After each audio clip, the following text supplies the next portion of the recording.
Restore has released a positive set of results for FY24 this morning.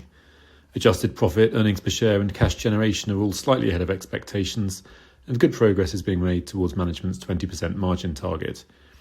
Group revenue was essentially flat year on year, but PBT increased by 14% and EPS by 12%. The new information management division saw good revenue growth from records management, offsetting weakness in the former digital business. Elsewhere, technology achieved a strong recovery and turned around a loss-making prior year. Recent initiatives to strengthen margins include a streamlining of head office functions, the integration of the information management division, and major site consolidation.